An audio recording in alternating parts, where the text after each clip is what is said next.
All right, my man, state your name and let them know you on Real Talk with Nick. Okay, I'm on. Hey, this Kareem Reid, aka Best Kept Secret, aka Big Game Reid, All and I'm right, here with my guy. all right, Real Talk with Nick, man. Real Talk with Nick, man. Shout out to Real Talk with Nick. Yo, happy to have you, man. Are you a Knicks fan, my brother? No, I'm not. I mean, I grew up a Laker fan, living in New York, growing up a Laker fan. It's crazy. It's a story about how I got my name. I guess they were gonna name me someone else, and it was right after the finals. The Lakers had won, and Kareem Abdul-Jabbar was on the cover of Sports Illustrated, Okay. and my mom was like, "Your name's Kareem." Oh, so that's how that came That's how about. my name Kareem came. They were gonna name me something else, but it was Sports Illustrated in the hospital. And my mom was looking at Sports Illustrated. The Lakers had just won the finals. Okay, okay. Being that you in New York, man, in the heart of Harlem, Nick coach out here when you're speaking at a basketball, man. It's obvious that you can respect what the Knicks is trying to establish, right? Oh yeah, it's great. I mean, not having a championship in since I think 72, Uh-oh, 1972. throwing shots, or throwing whatever. shots. Us growing up as New Yorkers, Right. Right. My friends are diehard Knicks fans or whatever stuff like that. So I got to experience a lot more winning than the Knicks. But Knicks a great program, a great organization, or whatever. Had some great players, of course. Legendary Stephon Marbury played, and the guy that I played high school with. You had the Carmelos. How you had was the his playing with Jerry Lins. Stephon Marbury in It high was school? great. It was great playing against him, coming up, growing up around him, and us being best friends at that young age, going through the process, and then seeing the success that he had in the NBA and also in China. It's been a great accomplishment for Stephon Marbury. Okay. And we speak of point guards of today, man. We got my boy Jalen Brunson, man. How you feel about JB's game, man? JB's one of the games. I mean, he's so unique. Growing up around watching his dad or whatever stuff like that, how he manifests, not the most athletic guy or whatever, guard or whatever, but got the job done. You know, Jalen Brunson taking it to the next level, man. His footwork, his competitiveness at that size. It beats no one. You know, you had that before with Nate Robinson. Shout out to Nate Robinson at that size, that age. You don't get those 5'9" to 6'1" guards like that anymore, whatever. That you post and do other things that Jalen does. Now, what's his weakness? I mean, everybody got a weakness when it comes to their game. When you look at JB's game, if you was coaching him, and you know, I see you out here coaching the kids, man, by the way. Kareem Reid Gibbs out here doing his thing with the youngsters. If you have the chance to coach Jalen Brunson, I know that sounds far-fetched. Not that it can't happen. I mean, it just with him, he has to. When you get in a system that allows you to play like that, he's been playing like that for a while. You know, if you look back into Dallas and you look back at his career in other places, he's been doing that. But it's just more now. He's the leader of the team. He's considered a superstar, or whatever. I don't think anywhere you won't change his game because the NBA is about that. What you do and do best, and that's what he does. The way he plays, that's the most way he could be effective. So I wouldn't change anything about his game. You wouldn't change anything. No, I wouldn't change anything. How would you rate Jalen Brunson as a Knick point guard among the greats? He's up there. I mean, but you have the Mark Jacksons, you have the Ross Stricklands, you have his guys. You know, he's top 5 probably all time in my eyes. In your eyes, Yeah, right? especially if he wins the championship and get them close to winning another championship or whatever. But I feel like he'll go down in the top 5 in Knick history. In Knick history. Yeah. Now I know you heard about the pay cut that he took. He could. It's not really a pay cut. If you know the thing, it's not really a pay cut because what he does is extended. It's an extension. It's not a pay cut. No other team was going to give him no more money than that. It's not a pay cut. People get it confused where they say that. What's a pay cut? They say LeBron took a pay cut, right? It's not really a pay cut because what happened is that the TV deal kicks in. He's going to get it from somewhere else. He's going to get it, the difference he's going to make up. But off the books, to help the Knicks probably get another player, it looks like he took a pay cut. It's just a start extension. But can you openly admit that move that he made is going to somewhat change the game? Expose a lot of players that's not willing to do that? I mean, with that, it doesn't expose it. It just feels like, and it's not about selfishness because you get paid to play a sport. And that you're getting money with. It was just basically to help the organization, to help the thing. That's not being. I mean, LeBron did it. Look what his son got, $9 million. Him taking a pay cut.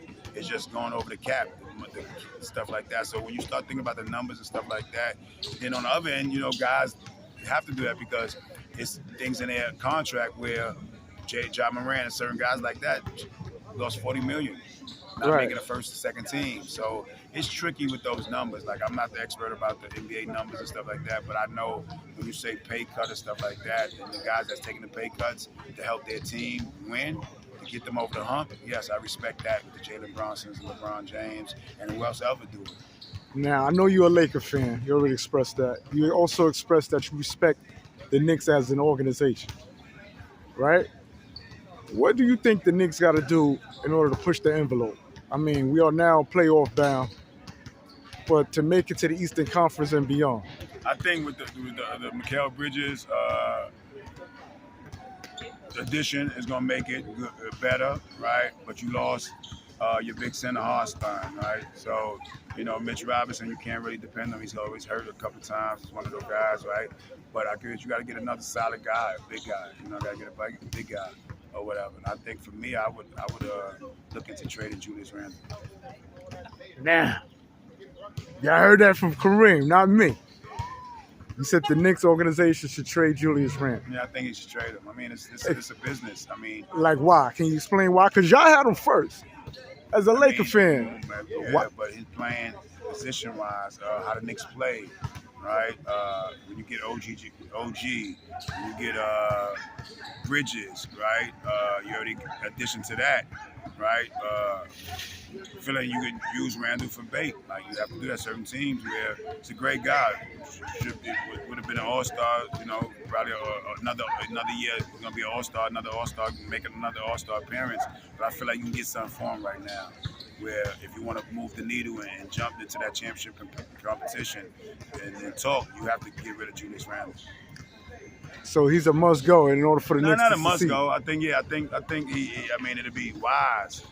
Not to want to see him go or whatever, stuff like that. I mean, I'm not a Knicks fan, but I feel like if I was the GM and running the Knicks, I would look out there and see about, the Knicks. I feel like they should have looked one after Drummond and guys like that, Andre Drummond and guys like that, a big center and stuff like that. Because at the end of the day, you have the wings and the power forwards actually locked up with defensive guys.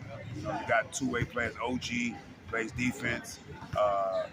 Mikal Bridges, defensive-wise, right? And you also got the Villanova, the guards and stuff like that. So that's going to be a defensive team with a lot of offensive power.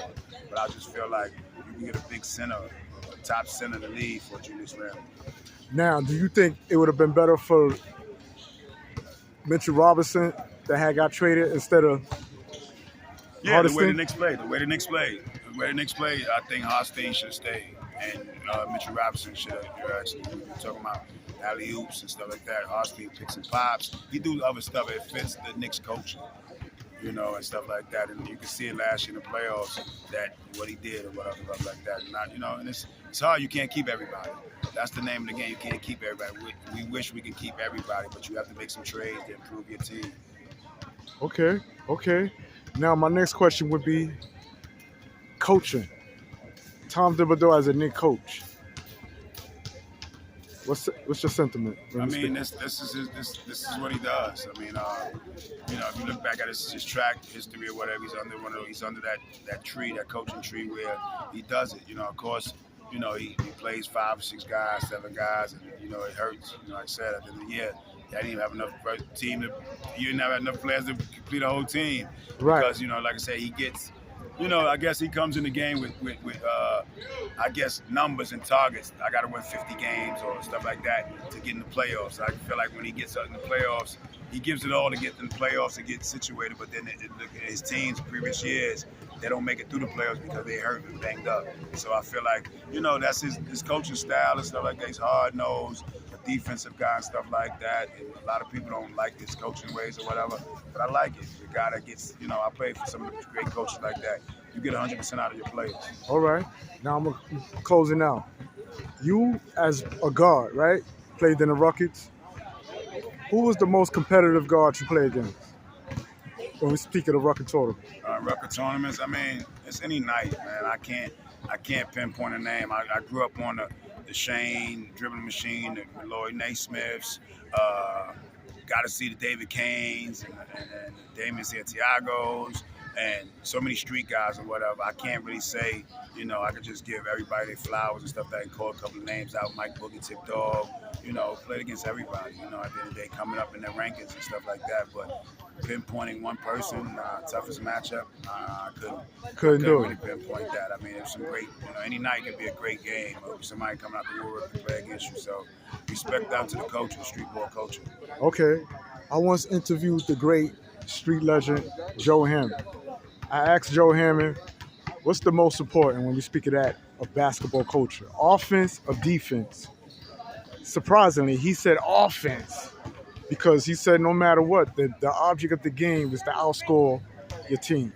How do you feel about that question? I mean, I just posed on you. it's you're talking to Joe Hammond, which a bona fide, shout out to the legend, a bona fide scorer. So of course he's gonna say that. Like, he get paid to score. He got paid to score, right? Things like that. But I feel like defensive wise, I always wanted to also outscore you and not, right? Because I live by that. Like, if I get 30, he get 30, it's a tie.